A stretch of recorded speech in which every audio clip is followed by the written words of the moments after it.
Hello guys! So, ngayon guys, nag-order kami ng dinner namin, mag-asawa. So, tumawag na kami kanina dun sa bahay pa lang kami. So, ngayon magpipick up na kami ng order.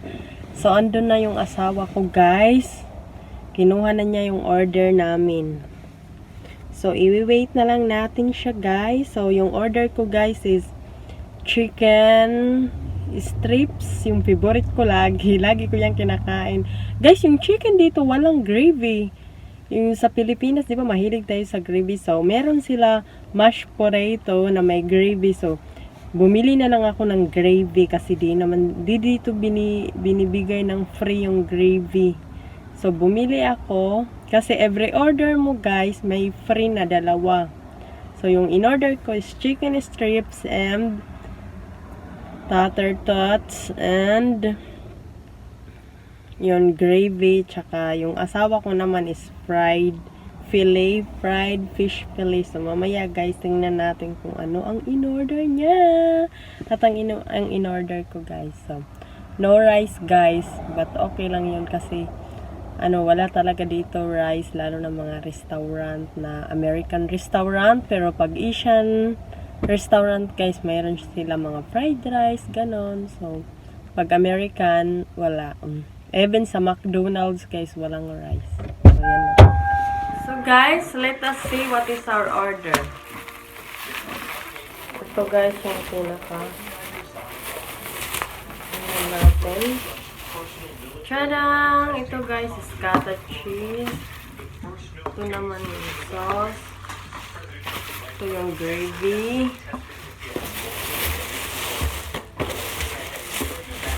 So ito guys yung chicken.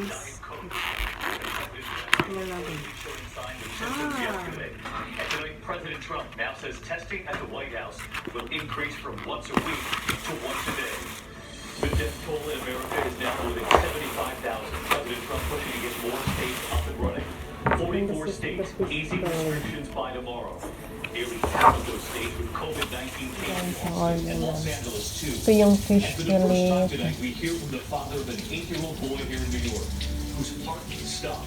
Yan naman yung ito yung fish saka tater tots. Ito yung mga susunod. Ito din yung chicken fillet. Tonight the food lines broke. It's one of the president's personal valets. That's not very many tater tots this time.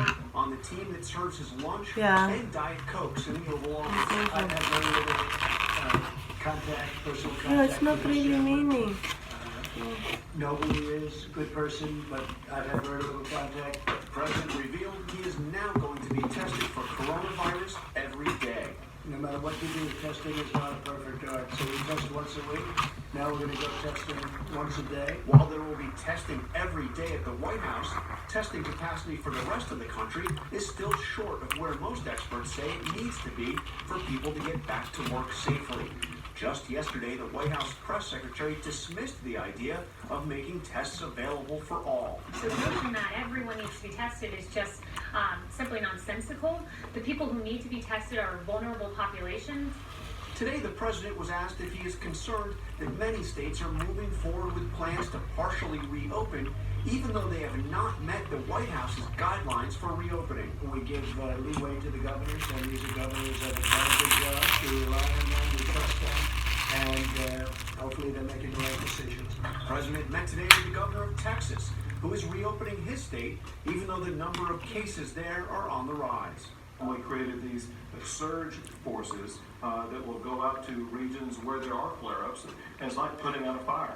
As the president urges states to reopen, the CDC has prepared a draft roadmap to help restaurants, schools, churches, and others to do it safely. But today we learned the White House has rejected that draft. A senior official telling ABC News it is, quote, unnecessary and duplicative.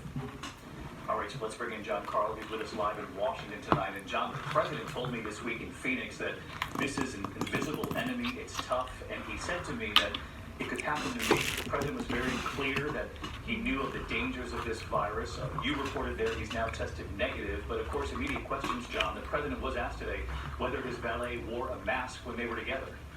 And the president said that his valets do wear masks. But I've got to tell you, David, I have been in and out of the White House regularly throughout this crisis, and I have almost never seen any member of the White House staff wearing a mask in the West Wing.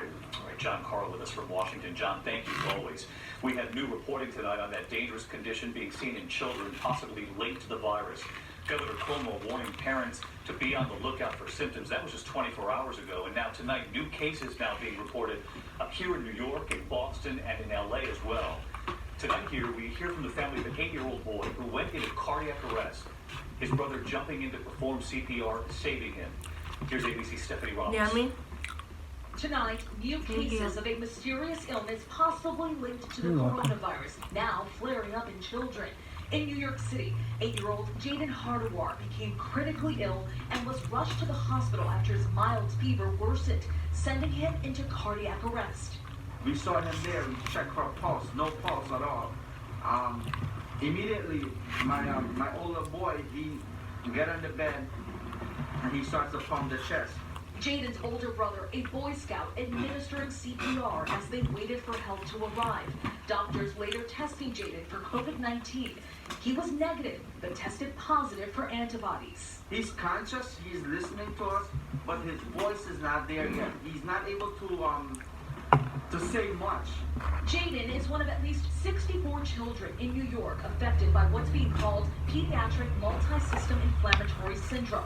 And tonight, doctors reporting 3 cases in Los Angeles, at least 2 cases in Boston, as well as cases popping up in several other states, Louisiana and Michigan.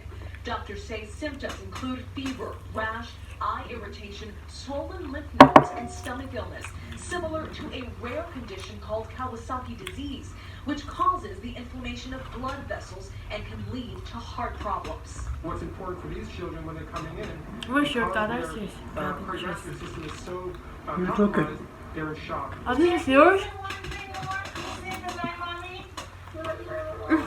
It's been 1 week since Jaden was admitted to the hospital. He's now off a ventilator, and his family is seeing him for the first time tonight since he was taken to the ER. Yummy da apple Off the sauce. ventilator, that is good news. The parents going to the hospital. Stephanie with us from Cohen Children's Medical Center on Long Island tonight, where Jaden is recovering, and I know the parents are there this evening. What more have you learned? How's he doing tonight? Well, David, Jaden's family tells me he's doing much better and he could be released as early as this weekend. Now, the chief of pediatric critical care here at the hospital says a lot of these kids that are being admitted with Kawasaki-like symptoms are recovering, but they will need to follow up with a cardiologist. David. All right, we're all pulling for Jaden tonight. All right, Stephanie, thank you. There are new numbers here this evening. The toll on American families, 3.2 million people filing unemployment claims last week alone.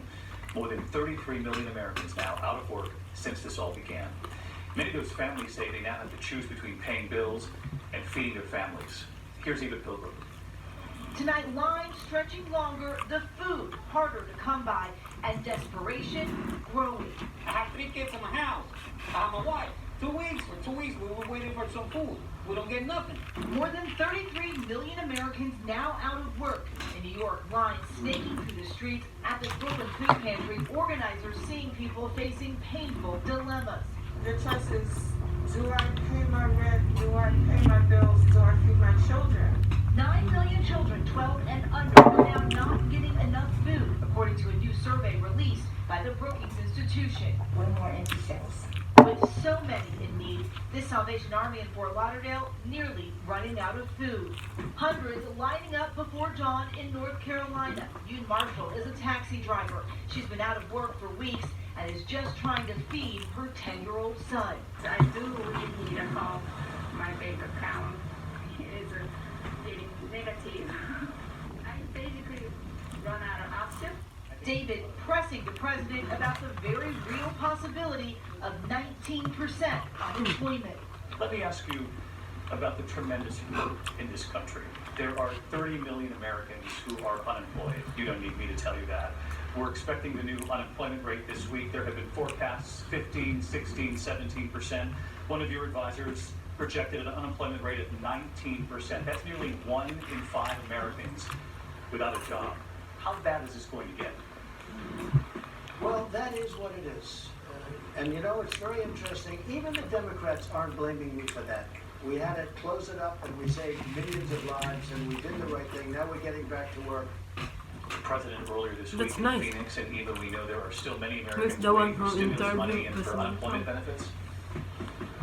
That's right, David. Up to 10 million people could still be waiting for those stimulus checks. As for that extra $600 a week in unemployment, the system's so overwhelmed by new claims. We're hearing from many people who have yet to receive any unemployment benefits. David? Of course, we'll stay on it. Yeah, thank you. Next year tonight, major news in the race for a vaccine. The first vaccine in human trials now approved to enter phase 2. That's good news, testing not just its safety now, but also how well it works. We could get results as soon as this summer, authorities say. And what scientists are also now learning about the virus and mutations, what they're seeing in different parts of the country. Here's Katie Hartung.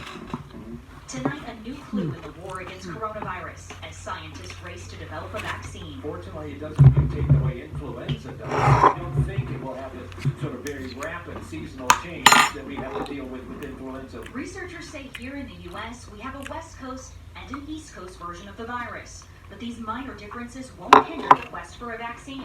And tonight, drug maker Moderna moving at record speed, receiving FDA approval to advance to phase 2 of its vaccine study. We need to bring forward every potential vaccine that has the opportunity to help, because time is of the essence. Scientists evaluating the vaccine's safety during phase 1. Neil Browning was among the first 45 participants. Hopefully this is the first Share, time share, that the share. vaccine can be successful. Kasama ko lagi guys tagakain sa ano ko. With 600 healthy Americans. Sobra. So many volunteers on that front, and Kayla Lee tonight from the NIH as well. Director Collins now weighing in on how long immunity might last if you've been exposed to the virus. That's right, David. Director Collins saying he hopes immunity lasts more than a year. He cautions it may take tracking someone with antibodies for years to determine how long that immunity may last and if they can get reinfected. David? All right, Kate Hartung, thanks to you tonight. And now to that other major headline this evening, the Department of Justice seeking to withdraw all criminal charges against Michael Flynn, President Trump's first national security advisor, who had pleaded guilty to lying to the FBI. Here's our Chief Justice correspondent, Pierre Thomas tonight. Tonight, the Department of Justice announcing a bombshell, seeking to drop the case against Michael Flynn. It was 29 months ago he left the courthouse in shame after pleading guilty to lying to the FBI. The day after that plea, the president tweeting he dismissed his national security advisor because he lied to the vice president. I fired him because of what he said to Mike Pence. Very simple. Flynn's guilty plea centered around lying about his contact with then Russian Ambassador Sergei Kislyak. But today, the Justice Department concluded that Flynn's prosecution was unjustified, and that his statements were not material to any viable counterintelligence investigation concerning the Russians. Today, the president praising Flynn as a hero. He was an innocent man. He is a great gentleman. Then the president directed his fire at the FBI for an investigation into Russian interference that he believes should never have been started. They're dishonest, crooked people. They're scum. And I say it a lot. They're scum. They're human scum. But tonight, we've not heard from FBI officials who have been adamant that lying to them compromises the entire criminal justice system. David, I'm not sure how the judge in the case is going to react. In the past, he's been very critical of Flynn. David, Pierre Thomas tonight, thank you. When we come back, rolling out a deadly unarmed black jogger.